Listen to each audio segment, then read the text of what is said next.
आज मैं आपसे शेयर करूंगी कोकोनट बर्फ़ी की ऐसी लाजवाब रेसिपी जो ना तो पहले आपने बनाई होगी और ना ही आपने इस तरह की खाई होगी। वाह, एकदम से परफेक्ट। देखिए बहुत ही यमी लग रही है। ऐसी टेस्टी बर्फ़ी जो मुंह में जाते ही मक्खन की तरह घुल जाए। चलिए बनाना शुरू करते हैं आज की अपनी न्यू रेसिपी। बिस्मिल्लाहिर्रहमानिर्रहीम। अस्सलाम वालेकुम गाइस, कैसे हैं आप सब। Welcome to my channel. आप हैं इस वक्त अमन फूड सीक्रेट के साथ। चलते हैं आज की अपनी न्यू रेसिपी की तरफ। आज हम बनाने जा रहे हैं कोकोनट की मज़ेदार सी बर्फ़ी। तो चलिए बनाना शुरू करते हैं। वीडियो शुरू करने से पहले अगर आप चैनल पर न्यू हैं, चैनल को सब्सक्राइब करें, लाइक करें और ज़्यादा से ज़्यादा शेयर करें। कोकोनट बर्फ़ी बनाने के लिए 3 कप यहाँ पर मैंने नारियल का बुरादा लिया है। पौना कप यहाँ पर मैंने लिया है चीनी का। 1 कप से थोड़ी सी कम आपने चीनी लेनी है और 1 कप यहाँ पर हमें चाहिए दूध का। तो चलिए देखते हैं कि हमने ये मज़ेदार सी बर्फ़ी बनानी कैसे है। यहाँ पर हमें चाहिए एक छोटा सा पैन। 1 कप दूध हम इसमें डाल देंगे।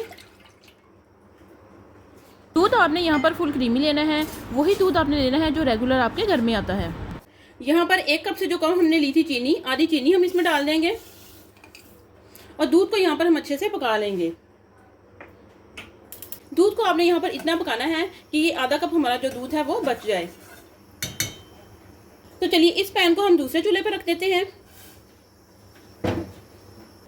यहाँ पर हम लेंगे एक पैन। 225 ग्राम यहाँ पर लिया है मैंने नारियल का बुरादा। अगर आप कप से मेजरमेंट करेंगे तो 3 कप आपका ये वाला बुरादा जो है वो बनेगा। मेजरमेंट के लिए आप कोई भी कप या कटोरी ले सकते हैं। ये हम इस पैन में डाल देंगे। इसे हम हल्का सा रोस्ट करेंगे। नारियल को यहाँ पर हमने सिर्फ हल्का सा पकाना है 2 से 3 मिनट के लिए। इसका जो कलर है वो हमने चेंज नहीं करना।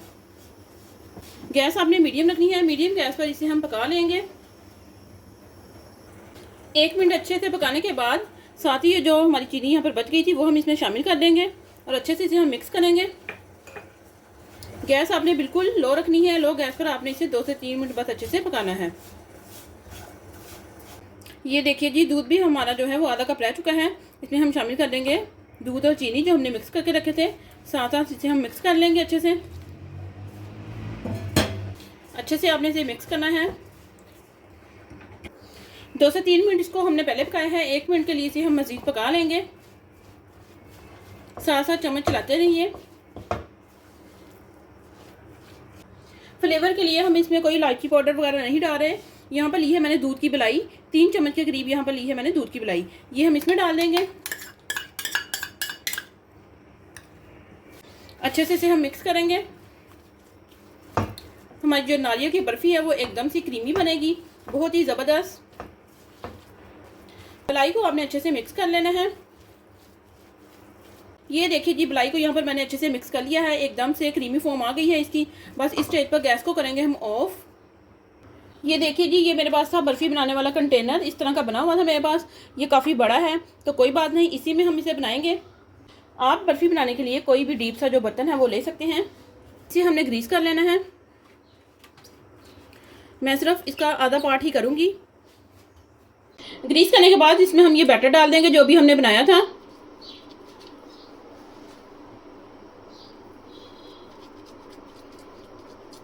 बर्फ़ी की जो तह है वो थोड़ी सी हमने मोटी रखनी है और 2 लेयर्स में हम बर्फ़ी बनाएंगे, 2 कलर्स में। कंटेनर में बर्फ़ी को आपने अच्छे से चम्मच की मदद से सेट कर लेना है। ये तो इसकी हमने 1 लेयर लगा ली है। अब इसमें हमने कलर वाली कैसे लगानी है तो इसे हम रखेंगे साइड पर। कोकोनट को यहाँ पर कलरफुल बनाने के लिए आप इसमें चुकंदर का जूस निकाल कर भी थोड़ा सा डाल सकते हैं।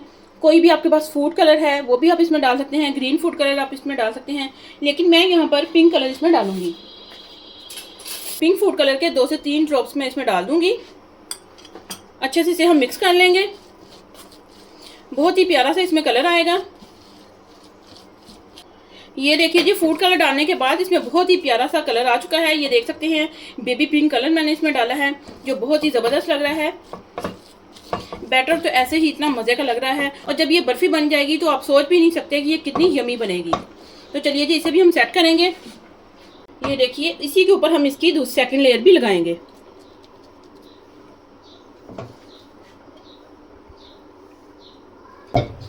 ये देखिए जी, इस तरह से लगाने के बाद आपने इसे अच्छे से सेट कर लेना है। ये देखिए, बहुत ही ज़बरदस्त इसकी लुक आ रही है।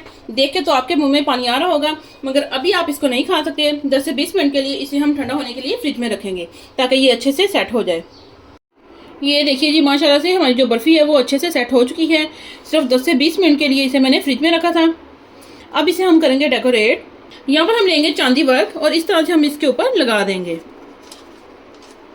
आप इसे चांदी वर्क से भी डेकोरेट कर सकते हैं। अगर आपके पास पिस्ता है तो पिस्ते से भी आप इसे डेकोरेट कर सकते हैं। जो चीज़ आपको पसंद हो उसी से आप इसे डेकोरेट कर लीजिए। ये देखिए जी, देखने से ही हमारी बर्फ़ी माशाल्लाह से इतनी ज़बरदस्त लग रही है। तो चलिए इसकी हम करेंगे कटिंग। ये देखिए जी, माशाल्लाह से कटिंग हमने इसकी कर ली है, बहुत ही ज़बरदस्त। इसको हम प्लेट में निकाल लेंगे। वाह, एकदम से परफेक्ट। देखिए बहुत ही यमी लग रही है। देखिए जी, माशाल्लाह से आप इसकी लुक चेक कर सकते हैं। ये देखिए जी, माशाल्लाह से एकदम से यमी, बहुत ही ज़बरदस्त। ये देखिए जी, माशाल्लाह से सारी ही बर्फ़ी यहाँ पर मैंने प्लेट में लगा ली है। आप देख सकते हैं बहुत ही ज़बरदस्त इसकी लुक आ रही है। देख के तो आपके मुंह में पानी आ रहा होगा। ये देखिए जी, आप कोई भी पीस उठाकर देख लीजिए, एकदम से परफेक्ट रेडी हुआ है। बहुत ही इजी और झटपट से बनने वाली ये मिठाई है। आपके घर में हो कोई पार्टी तो ये मिठाई आप बहुत ही इजीली पहले से तैयार करके रख सकते हैं। बिल्कुल भी आपकी जो मिठाई है वो ख़राब नहीं होगी। 8 से 10 दिन के लिए आपकी ये वाली जो मिठाई है वो चल सकती है। एक दफ़ा आप ये वाली बर्फ़ी खाएंगे तो आप इसके टेस्ट को भुला नहीं पाएंगे और आप तो इसके हो जाएंगे दीवाने और बार बार आपका दिल चाहेगा कि हम ये वाली कोकोनट की बर्फ़ी बनाकर खाएं। आप भी हमारी इस रेसिपी को जरूर ट्राई कीजिएगा और हमें कमेंट में बताइएगा कि आपकी बर्फ़ी कैसी बनी। अगर आप हमारे चैनल पर न्यू हैं, चैनल को सब्सक्राइब करें, लाइक करें और ज़्यादा से ज़्यादा शेयर करें और हमें कमेंट में बताएं कि आपको हमारी सारी रेसिपीज़ कैसी लगी। मिलते हैं हम अपनी नेक्स्ट वीडियो में, तब तक के लिए अल्लाह हाफिज़।